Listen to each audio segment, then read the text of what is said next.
Hi, this is Warren Whitlock with Brett Bumeter, here to answer some more of your questions about social media. Brett, what question do we have today?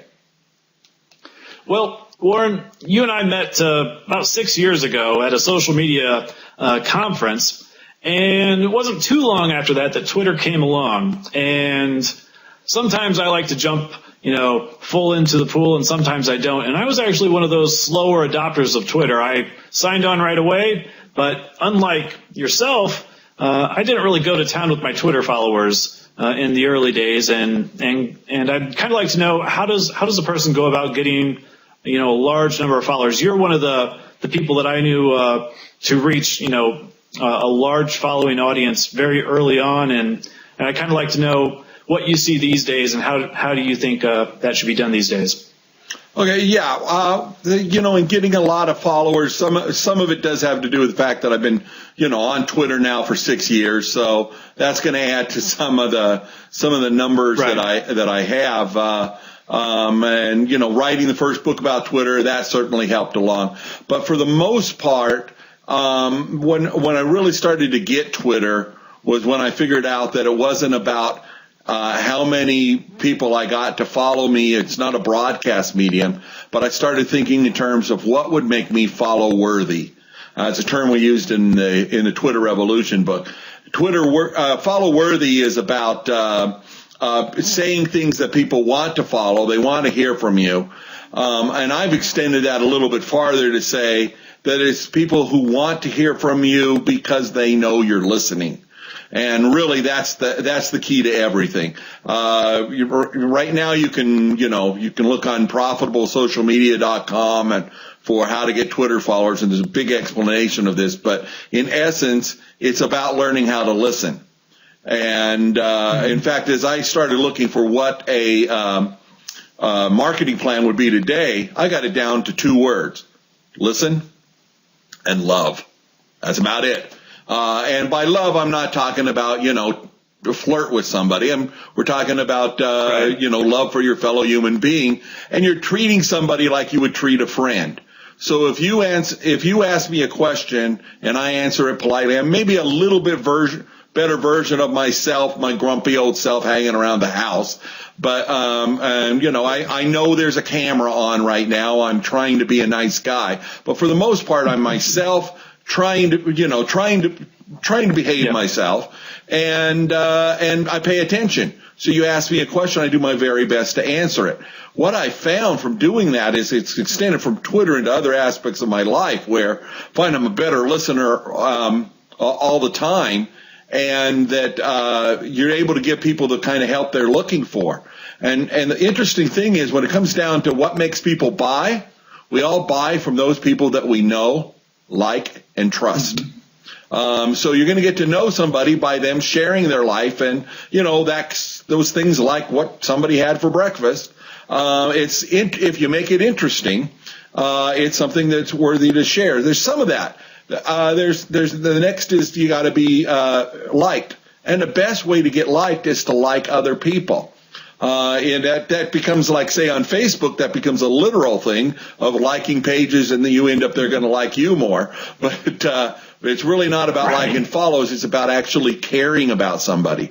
So if you if you intensely focus on one person, listen to what they have to say, really the number that matters on Twitter today is 1. You have one person that you're talking to. There may be thousands more paying attention to the conversation, but it's that one, that real human contact that makes a difference. And there's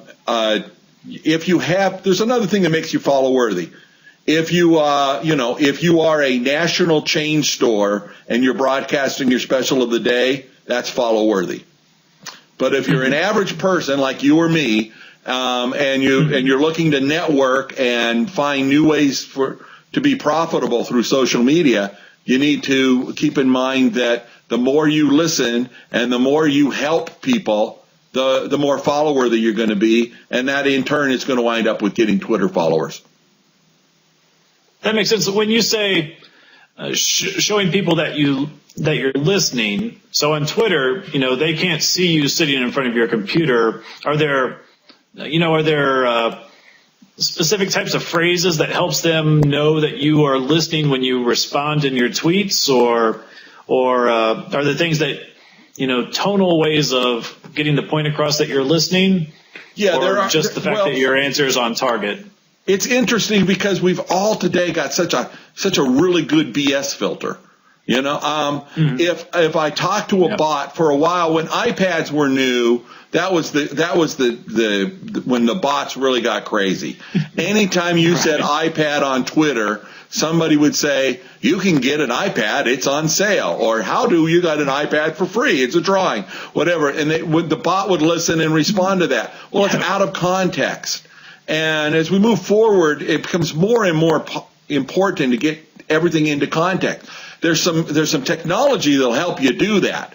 You can be listening to tweets that are from your geographical area, from your demographics and things like that. You can choose to follow and engage with certain kinds of people. And so, you can narrow that down in some of the tools. You can also run something that tells you when somebody mentions your brand. And by that means now you are listening, but it's listening as in you're hearing. What real listening is about is, have you made a human connection? And so if you want to show them that you're listening and you show them that you care, you do something that stands out. So if I'm following you and you're talking about running, I'm not a runner. What am I? Two of you. If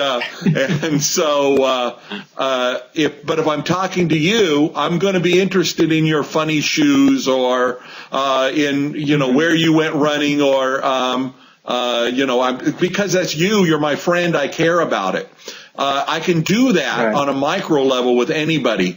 If you have the same team as I do, we can talk about that. If we went to the same college, and some of these things that used to be trained in classic sales training as ways to get into the prospect into a good mood and liking you, is to mention that, if they have a fish on the wall, wow, do you like to fish? But really what we've learned is it becomes more than that. It's about caring enough so that you listen. Instead of telling a great fishing story to the guy that fishes, you let him tell you a great fishing story, and you're listening enough and you can find that out. The good news is it's on Twitter. It's 140 characters. It doesn't take very much to stand out against all the bots, and people know. And remember, of course, Twitter is just one part of it. You can go look at the person's blog and their website. You can find them on other social media. Go look up their LinkedIn profile. You can find out about somebody very quick and then comment on something that's important to them. Just the other day, I reached out to somebody who had, we'd had a conversation on some forum. I had no idea who he was, but he said, we ought to chat sometime. And hey, I've got a lot of contacts. General, we'd like to chat. I have to look a little bit suspiciously at. Is that somebody trying to sell me something? Trying to talk me into promoting something for them? What is it? And so I decided to look. Well, this guy writes blog articles on subjects I really care about. I answered him back in the request, said, yeah, sure, I'd love to talk to you. In fact, we are talking right now, is what I told him. And then I found his blog and I left a comment there. Well, it wasn't very much longer that I heard back from him through a completely different channel, Facebook, or maybe that was Twitter. There was Twitter, Facebook, and the blog involved. And he said, in one of the private channels, I mentioned that the blog hadn't been updated in a while, or the story seemed to be unfinished. And it's about a turnaround he was doing in a business. He says, yeah, there is more to that. I got to tell you about that. Now he's excited to share with me what's going on in his business, and the opportunity for us to network and do other things is there. Today, whether or not that prospect buys something from me, what really matters is that the world starts to see that I'm the kind of person that can help, particularly what I do care about, what I do help. And when someone resonates, then they contact me and we go offline and really do something. And that's what makes social media so much more efficient than going door to door and saying, hey, want to buy something?